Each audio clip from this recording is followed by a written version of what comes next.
Doctor जी सलाह जे तहत doctor Narendra Narsinghani सां ॻाल्हि ॿोल करे रही आहे प्रिया नंदवानी। दंदनि जी सार संभाल कीअं कयूं इन विषय ते ॻाल्हि ॿोल करण लाइ अॼु असांजी स्टूडियो में मौजूद आहिनि दंदनि जा specialist doctor Narendra Narsinghani. Doctor Narendra, तव्हांजो असांजी स्टूडियो में घणो घणो स्वागत आहे। नमस्कार।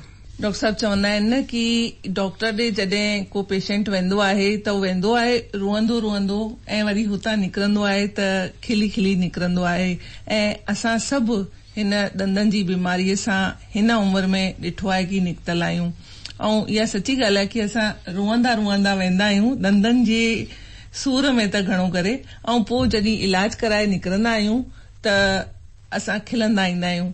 त सभिनि खां पहिरीं असांखे इहो ई ॿुधायो कि दंदनि जूं कहिड़ियूं कहिड़ियूं बीमारियूं थींदियूं आहिनि। दंदनि में घणेई बीमारियूं थींदियूं आहिनि, पर जेसिताईं सूर नथो थिए पाण उन बीमारी खे न को समझी था सघूं न को उन जे बारे में ध्यानु था ॾियूं।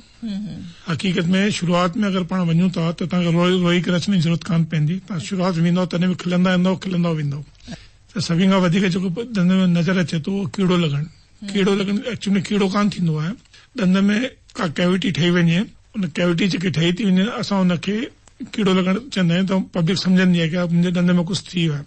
कैविटी एक्चुअली दंद जे अंदरि को खॾो थी वेंदो आहे। शुरूआत में उहो सूर कान कंदो आहे, उहो कारो कारो नज़र ईंदो आहे, रोटी फांसंदी आहे, धीरे धीरे खॾो जॾहिं गहरो थींदो आहे ऐं जॾहिं जड़ुनि ताईं पहुचणु शुरू कंदो आहे तॾहिं सूर कान कंदो आहे। पाण लेट था थी वञूं इन करे पाण खे दिक़त अचे थी। त इहा ॻाल्हि सही आहे कि अगरि थोड़े में ई पंहिंजी बीमारी खे पकड़े करे असां डॉक्टर ॾे वेंदा आहियूं त खिली खिली ई वेंदा आहियूं ऐं खिली खिली ई ईंदा आहियूं ऐं उहा बीमारी जल्दी बि क्योर थी वेंदी आहे, जल्दी बि ठीक थींदी आहे ऐं पैसा बि घटि लॻंदा आहिनि ऐं तव्हांखे तकलीफ़ कान थी थिए, बोनस आहे उहो। जी, ॾाढी सुठी ॻाल्हि तव्हां ॿुधाई कि घटि पैसा बि लॻंदा आहिनि ऐं बोनस बि मिलंदो आहे कि असां तकड़ी उन बीमारी मां निजात पाईंदा आहियूं। जीअं कि तव्हां ॿुधायो कि दंदनि जूं घणेई तरीक़े जूं बीमारियूं प्रॉब्लम जे अनुसार थींदियूं आहिनि। हा, जेकी पाण खे समस्या अचे थी उन निदान करे उन चेकअप करे पाण खे ॾेखारणो खपे कि भई छाजे करे पियो थिए। जीअं घणेई दफ़ा मसूड़नि मां खून अचे थो, वात मां बांस अचे थी, दंदनि में कुझु फासी थो वञे, थधो गरम थो लॻे, दंद टेढ़ा मेढ़ा आहिनि, कंहिंमें सूर आहे कंहिंमें कान्हे, कॾहिं कॾहिं सोज अची थी वञे, इहे घणेई ॻाल्हियूं आहिनि ऐं किथे किथे गोरियूं थी वञनि, उहे छाजे करे थियूं थियनि, इहो सभु पाण खे चेकअप कराइणो खपे। असां सभिनि खे सजेस्ट कंदा आहियूं कि तव्हां हर 6 महीननि में हिकु दफ़ो डॉक्टर खे पंहिंजा दंद चेक करायो। जीअं तव्हांखे का बि बीमारी थींदी हुजे त सुजंदे उन जो इलाज थी वञे ऐं तव्हांखे का तकलीफ़ न थिए। तमामु घणियूं तकलीफ़ूं असां तव्हां खां ॿुधियूंसीं कि दंदनि में थी सघंदियूं आहिनि ऐं शुरूआत में ई असां डॉक्टर खे ॾेखारियूं त उहे जल्दी ठीक थी वेंदियूं आहिनि। हाणे ॻाल्हि इहा थी अचे डॉक्टर साहब कि जेके नंढा ॿार हूंदा आहिनि उहे ॼमंदे खां पोइ जॾहिं उन्हनि जा खीर जा दंद ईंदा आहिनि त माइटनि खे कहिड़ो ध्यानु ॾियणु खपे जीअं उन्हनि जे ॿारनि जा जेके बि खीर जा दंद आहिनि उहे बि सुठे तरह निकिरनि ऐं जॾहिं उहे टुटी करे पक्का दंद अचनि तॾहिं बि उन्हनि खे दंदनि सां रिलेटेड का तकलीफ़ न थी। सभिनि खां ज़रूरी आहे ओरल हाइजीन। जीअं ॿार दंद अचण शुरू थियनि था त पाण खे उन्हनि खे शुरूआत खां ई साफ़ करण जी आदत विझणी खपे। नंढो ॿार खुदि नथो करे सघे त माउ हुन दंद हल्के हथ सां ब्रश सां साफ़ करे सघे थी। पाण ॾिसंदा आहियूं माताऊं घणेई दफ़ा छा कंदियूं आहिनि, ॿार खे खीर जी बोतल वात में लॻाए सुम्हारे छॾींदियूं आहिनि त उहो वात में जो खीर जो बोतल लॻी पई आहे उनमें घणेई नुक़सान थींदा, उनमें घणेई दफ़ा सभिनी दंदनि में कीड़ो लॻी वेंदो आहे ऐं नंढे ॿार खे चङी तकलीफ़ थींदी आहे। ऐं घणेई दफ़ा माताऊं पंहिंजे ॿारनि खे थञ ते रखंदियूं आहिनि त उहो लंबे टाइम ताईं थञी पियारींदे ॿार सुम्ही रहंदो आहे त जेको खीर वात में रहे थो उहो दंदनि में दिक़त थो पैदा करे। त ईअं जॾहिं बि कुझु कजे त ॿार खीर पीआरे मथां पाणी ॿार घोड़ी ते करे कान सघंदो त थोरो पाण पाणी हुनखे पीआरियूंसि त जीअं हुन खीर जी मिठास दंदनि तां निकिरी वञे, दंदनि में का तकलीफ़ न वधे। ऐं घणी दफ़ा जेको पाण थञ लंबे टाइम ताईं पीआरियूं था या बोतल सां खीर पीआरियूं था त पंहिंजा दंद जेके अॻियां दंद आहिनि उहे ॿाहिरि अची वेंदा आहिनि चङा ऐं पोइ अॻियां हली करे ईअं ॿार जी ख़ूबसूरती में दिक़त पैदा थींदी आहे। नंढड़ी उमिरि खां जीअं दंद अचनि था, ॿार जा खीर दंद अचण शुरू थींदा आहिनि 6 महीने खां वठी 2.5 साल जी उमिरि ताईं ॿारनि जा दंद ईंदा आहिनि ऐं ॿारनि जा दंद कुल 20 दंद थींदा आहिनि ऐं पाण वॾनि में जेके दंद थींदा आहिनि 32 दंद थींदा आहिनि। त ॿार जे 6 महीने खां वठी 2.5 साल जी उमिरि ताईं दंद ईंदा आहिनि ऐं वरी 6 साल खां पोइ टुटण शुरू थींदा आहिनि ऐं सभई 20 दंद टुटी करे नवां ईंदा आहिनि। जेके ॾाठूं थींदियूं आहिनि वॾनि जूं उहे जीवन में हिकु दफ़ो ईंदियूं आहिनि। 6 साल जी उमिरि में पहिरीं ॾाठ ईंदी आहे असांजी, उहा हमेशह रहंदी आहे। त ईअं वॾा थींदे थींदे पाण 32 दंद थी वेंदा आहिनि।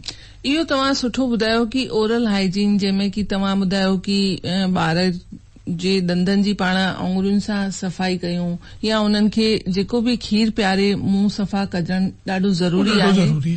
हा, ऐं माताउनि जो ई इहो वॾे में वॾो कमु आहे कि हू पंहिंजे ॿार जी अगरि हर प्रकार जी हेल्थ जो ध्यानु रखनि थियूं नंढे हूंदे ई त उन्हनि जो भविष्य ॿारनि जो सुठो थिए थो ऐं उहे ई संस्कार ॿार में पइजी था वञनि कि मुंहिंजी मम्मी मूंखे नंढी उमिरि में ही सेखारियो आहे भई ॾींहं में 2 दफ़ा ब्रश करणो आहे। ॿियूं बि घणेई अहिड़ियूं सावधानियूं आहिनि। तव्हां बिल्कुलु सही पिया चओ। जेको ब्रश करणु 2 टाइम जो ब्रश करण जो आहे आदत इहा सभिनी खे ॿारनि में विझणी खपे ऐं पर राति जो सुम्हण महिल ज़रूरु ब्रश करे सुम्हणो खपे। अने ब्रश करण खां पोइ पाण कुझु खाइणो पीअणो कान्हे। सुबुह जो जीअं पाण नाश्तो पाणी कयूं त उन खां पोइ ब्रश कयूं ऐं पोइ पाण ऑफिस वञूं या स्कूल वञूं तो बेटर आहे। जे ॿार जॾहिं स्कूल वञणु शुरू थो करे त स्कूल जो टाइम जल्दी जो आहे त ॿार मुश्किल सां उथे थो ऐं जीअं तीअं तयार थी करे वञे थो। उन ब्रश कंदो बि त सुठी तरह सां करे कान सघंदो त हुनखे स्कूल वञणु ॾियोसि, स्कूल मां थी अचे रोटी खारायोसि ऐं रोटी खाराए करे पोइ तव्हां हुन ब्रश करायोसि। उहो ब्रश ईअं न कंदो पर तव्हां हुन सां गॾु बीह करे ब्रश कंदो त उनजी बि आदत थींदी ऐं हिकु दफ़ो आदत थी वई तो संस्कार वांगुरु अॻियां हलंदो रहंदो। ॿार त मिटीअ जो घड़ो हूंदो आहे ऐं तव्हां बि सुठो ई ॿुधायो कि मां जॾहिं पाण वेही करे ॿार सां कंदी त ॿार ज़रूर सिखंदो ऐं ॿार रीस बि कंदो आहे कि भई जीअं मुंहिंजी मम्मी थी करे त मां बि उहो ई कयां। ऐं इहो बि सुठो तव्हां ॿुधायो कि जॾहिं सुबुह जो उहो तकड़ में नथो करे वञी सघे त ॾींहं में केॾी महिल बि पंहिंजे ॿार जी दंदनि जी सफ़ाई असांखे ज़रूरु कराइण ज़रूरु करणी। डॉक्टर साहब हाणे असांखे इहो बि ॿुधायो कि अॼु जेको हिकिड़ो फैशन हली रहियो आहे कि टेड़ा मेड़ा दंद हूंदा आहिनि त माण्हू ब्रिसल्स लॻाराईंदा आहिनि पर अॼु असां ॾिसूं पिया कि हिकिड़ो इहो फैशन थी वियो आहे कि थोड़ो बि अगरि दंदनि जी वजह सां असांजी फेस जी खूबसूरती में थोड़ो फ़र्क़ु थो अचे त असां सभु उन भागदौड़ में हली रहिया आहियूं त छा इहो सही आहे ऐं हिन सां छा वाकई में दंद पंहिंजा सही थी वेंदा आहिनि? इहो बिल्कुलु सुठो सवाल आहे तव्हांजो। एक्चुअल में दंद टेड़ा मेड़ा थियनि था त उन दंदनि जी बराबरि सफ़ाई कान थी थिए। उहा सफ़ाई न थींदी त उते रोटी फासंदी रहंदी ऐं धीरे धीरे उते ॿियूं परेशानियूं थींदियूं वेंदियूं ऐं ब्रेसिस लॻाइण सां उनजो ट्रीटमेंट थी थो वञे, दंद पंहिंजी लाइन में अची था वञनि त उन सफ़ाई आसानी सां थी वञे ऐं ॿार जी सूंहं बि वधे थी त हीउ ट्रीटमेंट सुठो आहे, कराइणो खपे। जिते ज़रूरत आहे उते ज़रूरु कराइणो खपे। अॼुकल्ह घणेई नवां ट्रीटमेंट अची विया आहिनि। पहिरीं पाण ब्रेसिस बधाईंदा हुआसीं त परियां खां नज़र ईंदा हुआ। अॼुकल्ह नॉन विजिबल अचनि पिया। तव्हां ॿारनि खे ब्रेसिस लॻा बि पिया हूंदा त परियां खां नज़र कान ईंदा आहिनि। हाणे हिकिड़ो नओं सिस्टम अची वियो अलाइनर्स जो। अञा फ़िलहाल महांगो आहे पर धीरे धीरे उहो बि रीच में अची वेंदो। अलाइनर्स में तव्हांखे पतो ई कान पवंदो कि तव्हां कुझु पातल बि आहे ऐं धीरे धीरे तव्हां सही थींदो थो वञे। ज़माने अनुसार बदलाव आयो आहे त हिन प्रॉब्लम सां निपटण जो बि बदलाव तव्हां ॿुधायो कि 3 तरीक़नि सां पंहिंजा ब्रिसल्स लॻी था सघनि। पहिरीं ॾिसण में ईंदा हुआ ऐं हाणे नॉन विजिबल बि आहिनि, अलाइनर्स बि आहिनि त असां इनखे अप्लाई करे था सघूं था। ऐं इन खां सुठो आहे कि ॿार जा दंद टेड़ा मेड़ा निकिर था थियनि। जॾहिं खीर दंद टुटनि था उन टुटण खां पहिरीं जेको परमानेंट दंद आहिनि उहे अचणु शुरू था थी वञनि और उनखे जॻह नथी मिले त टेड़ा बेड़ा था निकिरनि। त जीअं ॿार जा दंद टुटणु शुरू थींदा आहिनि, नवां दंद अचनि था, वो सही टाइम आहे जंहिंमें तव्हां डॉक्टर खे ॾेखारियो वञी करे। जेको दंद खीर जो दंद पाण समय सां कढी छॾींदासीं त उन जी जॻह ते परमानेंट दंद जेको अचिणो आहे उहो पंहिंजी जॻह ते पंहिंजो पाण अची वेंदो त टेड़ा मेड़ा दंद थींदा ई कान। तमामु सुठो तव्हां ॿुधायो कि नंढे हूंदे ई ॿार जी कीअं असां ध्यानु रखूं जॾहिं हुनजा खीर जा दंद टुटनि था। अगरि टेड़ो मेड़ो अचे बि थो त असां डॉक्टर जी सलाह वठी करे तुरंत हुनखे ओॾी महिल ई ठीकु कराए था सघूं त असांखे वॾे हूंदे ही वॾा जेके बि ट्रीटमेंट आहिनि उहे न कराइणा पवंदा। डॉक्टर साहब हाणे असांखे इहो बि ॿुधायो कि खाइण पीअण में दंदनि जी बीमारियुनि में कहिड़ी परहेज करणु खपे? खाइण पीअण में दंदनि में विशेष परहेज कान थींदी आहे। दंदनि जो सिस्टम ठहियल आहे पंहिंजे कुदरती, वो ऑटो क्लींजिंग सिस्टम आहे। वो पंहिंजो पाण दंद खुद पाण खे साफ़ कंदा हलंदा आहिनि। पाण खे ध्यानु रखणो आहे कि चिपचिपियूं शयूं चॉकलेट्स वग़ैरह जेके चिपकी था वञनि दंदनि में या गुड़ जो वड़ो अगरि पाण खाऊं त अंदरि चिपकी थो वञे, अहिड़ियूं शयूं न खाऊं ऐं खाऊं बि था त उनखे ब्रश करे हटाए छॾियूं। अंदरि चिमड़ाए रहिजी वियो त दिक़त ॾींदो। पाण खे सलाद वधीक खाइणो खपे। फाइबरस फूड हुजे त वधीक सुठो आहे। डाइट त सॼे शरीर लाइ सुठी आहे। जेतिरी तव्हां बैलेंस डाइट खणंदो त तव्हां सुठो थींदो। घणी दफ़ा असां इहो बि ॾिठो आहे कि घणो मिठो खाइण सां ऐं थधा पाणी पीअण सां बि दंदनि ते बुरो असर पवंदो आहे। छा ही सही आहे? मिठो खाइण सां तो फ़र्क़ु कान पवंदो आहे। जेतो मिठास खे पाण मुंहं में जले वेही त पाण का चॉकलेट खाधो या का मिठाई खाधी उन स्वाद खे पाण में वात में जले था वेही रहूं। पाण खे मिठो खाइण खां पोइ या चॉकलेट वग़ैरह खाइण खां पोइ सुठी तरह सां गोॾियूं करणु खपनि या उन पाणी खे वात में घुमाए करे पाणी वात में पी वञणो खपे त जीअं मिठास वात में न रहंदी दंदनि ते न रहंदी त दंद ख़राब न थींदा। डॉक्टर साहब हाणे असांखे इहो बि ॿुधायो कि कंहिं वजह सां अगरि कंहिंजे दंदनि में कैविटी पइजी थी वञे या काई प्रॉब्लम थी थिए त उन जा इलाज जा कहिड़ा कहिड़ा ज़रिया आहिनि, दंदनि जा कंहिं नमूने इलाज थींदा आहिनि? अगरि पाण खां कैविटी थी वई आहे त जीअं तव्हांखे पतो पए त मुंहिंजे दंद में कैविटी थी आहे त तव्हांखे तुरंत डॉक्टर खे ॾेखारणो खपे त डॉक्टर उहा कैविटी साफ़ करे उन में चांदी ऐं ॿियो को मसालो भरे छॾींदो त उहो वधंदो कान, तव्हांखे तकलीफ़ न थींदी।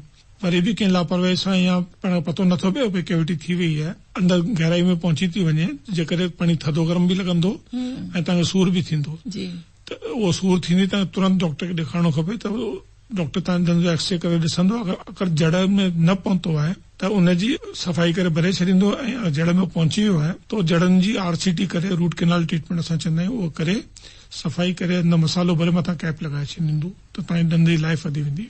दंदनि जी लाइफ रूट केनाल सां वधी वेंदी, छा ही बिल्कुलु सक्सेसफुल ट्रीटमेंट आहे?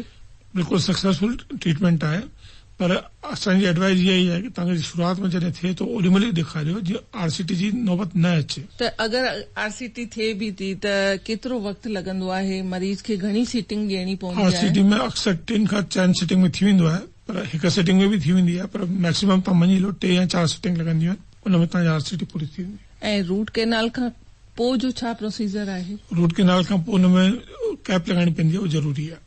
अच्छा, कैप भी लगाइण तमाम जरूरी है? हाँ, कैप न लगाईंदासीं त पंहिंजो पाण टुटी पवंदो। डॉक्टर साहब ही त रूट केनाल जी ॻाल्हि थी वई कि रूट केनाल कराइण खां पोइ असांखे कैप लगाइण भी तमाम घणी जरूरी आहे ऐं इन सां असांजे दंद जी लाइफ वधी वेंदी, लगभग 10 साल असांजा दंद अञा सुरक्षित रहंदा। हाणे असांखे इहो बि ॿुधायो कि दंदनि सां गॾु गॾु असांखे मसूड़नि जो बि ध्यानु ॾियणो आहे। मसूड़नि मां बि असांखे घणई दफ़ा असां ॾिठो आहे कि पेशेंट खे खून ईंदो आहे या मसूड़नि में सूर थींदो आहे, त उनजो छा कारण आहे ऐं उनजो छा निवारण आहे? मसूड़नि मां जेको खून अचे थो त मसूड़नि में घणई दफ़ा इन्फेक्शन थी वेंदो आहे। उहो इन्फेक्शन जो जेको कारण आहे उन घणई दफ़ा पंहिंजो रोटी पाणी जेके खाऊं था उहो किथे फाथल रहिजी थी वञे या धीरे धीरे का पपड़ी जमा थी वञे, असां प्लाग चवंदा आहियूं। पंहिंजे वात में घणी ॾाढी वधीक मात्रा में कीटाणु थींदा आहिनि ऐं जेके अन्न कण फासी वात में रुकिजी थो वञे उहो उन्हनि जे मथां डेवलप थी करे पंहिंजी कॉलोनी ठाहे छॾींदा आहिनि। धीरे धीरे उहा कॉलोनी जेको असां प्लाग चवंदा आहियूं उन प्लाग धीरे धीरे सख़्तु थींदो वेंदो आहे, कैलकुलस में मटिजी वेंदो आहे। त कैलकुलस जीअं जमा थो थी वञे त उहो ॾिसण में बि ख़राब थो लॻे ऐं उहो मसूड़े खे दंद खां परे थो करे छॾे। इन करे धीरे धीरे दंद कमज़ोर था थी वञनि ऐं मसूड़े मां खून थो अचणु शुरू थी वञे। इहो रुगो इन्फेक्शन आहे। पाण खे हर 6 महीने खां साल में हिकु दफ़ो पाण दंद जी सफ़ाई कराए उन ध्यानु रखणो खपे ऐं प्रॉपर ब्रशिंग करणी खपे। ब्रशिंग कंदा आहियूं असां पेस्ट सां, त असांखे छा पेस्ट बि कहिड़ी वापराइण खपे इहो बि असांखे ॿुधायो। पेस्ट लॻभॻि सभई हिकु जहिड़ा आहिनि, तव्हांखे जेको वणे तव्हां उहो करे सघो था। अॻे ज़माने में असां दातुनि सां असांजा वॾनि खे ॾिठो कि उहे पंहिंजा दंद साफ़ कंदा हुआ। दातुनि सां करण में बुराई कान्हे, पर दातुनि सां करण जो तरीक़ो थींदो आहे उनखे सावधानी सां करणो खपे। वधीक ताक़त न लॻाइणी खपे छोकी दंद जेको पत्थर आहे हिकु तरीक़े जो, उन वधीक ताक़त लॻाईंदासीं दातुनि सां या ब्रश सां तो दंद घिसिजी वेंदो, मथी परत घिसिजी वेंदी त पोइ तव्हांखे थधो गरम बि लॻणु शुरू थी वेंदो। त माण्हू अवॉइड करे दांतूं सुठी तरह सां करणु अचेव थो त दांतूं करे सघो था, उन को नुक़सान कान्हे, पर तरीक़े सां करणो आहे। डॉक्टर साहब, असां घणई दफ़ा ईअं बि ॾिठो आहे कि पेशेंट जा दंद घसिजी वेंदा आहिनि, छा इहा बि बीमारी आहे? छा इन जो बि ट्रीटमेंट आहे? इन जो बि ट्रीटमेंट आहे। घिसण 2-4 कारण थींदा आहिनि, जीअं दंद अॻियां पुठियां हुजनि, टेड़ा हुजनि, दंदनि जो अलाइनमेंट सही न हुजे, माण्हू वधीक गुस्सो कंदो हुजे, माण्हू वधीक टेंशन कंदो हुजे, घणी दफ़ा माण्हू निंड में पंहिंजा दंद वॼाईंदा आहिनि, घिसींदा आहिनि, उहो मथी परत घिसजंदी वेंदी आहे, दंद घिसी वेंदा आहिनि। त पेशेंट में घणी दफ़ा इहो बि ॾिठो आहे कि साइज़ दंदनि जी घिसजी नंढी थी वञे ऐं बढ़ती उमिरि में उन घिसियल दंदनि खे असांखे कहिड़ो ट्रीटमेंट वठणो खपे? एक्चुअली जीअं दंद घिसजी था वञनि त धीरे धीरे तव्हांजो जेको पंहिंजो हेठियां जबड़े जो पंहिंजो खोपड़े सां जेको जॉइंट हो असां हुनखे TMJ चवंदा आहियूं, टेम्पोरो मैंडिबुलर जॉइंट, उन मथां लोड पवण तो शुरू थी वञे। त असांखे जीअं दंद घिसजी था वञनि त तव्हां डॉक्टर खे ॾेखारे करे पंहिंजे ॾाढुनि जे मथां कैप चढ़ाए करे पंहिंजी हाइट वापसि रेस्टोर था करे सघो त जीअं दंद अञा वधीक घिसजंदा कान ऐं तव्हांजे जेको TMJ आहे जेको जॉइंट आहे पंहिंजो जबड़े जो उन ते नुक़सानु कान थींदो ऐं तव्हां बिना तकलीफ़ जे हलंदा रहंदा। सुठी जानकारी डॉक्टर नरेंद्र तव्हां असांखे ॾिनी दंदनि जी सार संभाल जे बारे में। ऐं मूंखे लॻे थो अॼु जी असांजी ॻाल्हि ॿोल सां असांजे ॿुधंदड़नि खे घणई तरीक़नि जी दंदनि जी बीमारियुनि जी बि ॼाण पई हूंदी ऐं उहे न थियनि उन जी बि ॼाण पई हूंदी। हलंदे हलंदे असांजे ॿुधंदड़नि खे तव्हां छा संदेश ॾियणु चाहींदा? जीअं दंदनि अचनि था तॾहिं खणी ध्यानु रखो ऐं हल्की सी भी परेशानी है तो तुरंत डॉक्टर खे ॾेखारो। अंग्रेजी में हिकु कहावत आहे कि 1 stitch in time saves 9। तुरपाई जो हिकु टांको खुली वञे और पाण हथो हथ न लॻाईंदासीं त पाण सॼी तुरपाई वापसि खणी पवंदी। इनखे सुझंदे ई पंहिंजो इलाज करणु। ऐं इहा सची ॻाल्हि आहे कि सिलाईअ जो हिकु धाॻो निकिरंदो आहे त ओॾी महिल ई असां टाको लॻाईंदासीं त सिलाई वधीक न खुलंदी। जे अगरि खुली वई त असांखे वॾो इलाज कराइणो पवंदो। बिल्कुलु सुठो संदेश डॉक्टर नरेंद्र तव्हां असांजे ॿुधंदड़नि खे ॾिनो। तव्हां हिते आया तव्हांजो घणो घणो धन्यवाद। साथियों अवां हींअर ॿुधी रहिया हुआ डॉक्टर नरेंद्र नरसिंघानी जी सां प्रिया नंदवानी जी हीअ ॻाल्हि ॿोल। सचपच ॿार त मिटीअ जा घड़ा ई थींदा आहिनि। उन्हनि खे नंढपण सां ई ध्यानु ॾियूं ऐं पाण बि पंहिंजे अगरि नंढे हूंदे खां ई बचपन सां ई पंहिंजे ॾंदनि जो ध्यानु ॾियूं त पंहिंजा ॾंदनि जी उमिरि वधिजी सघे थी ऐं पंहिंजी मुश्क सदा ॿाहिरि रही सघे थी। अचो साथियों हाणे मज़ो माणियो था हिन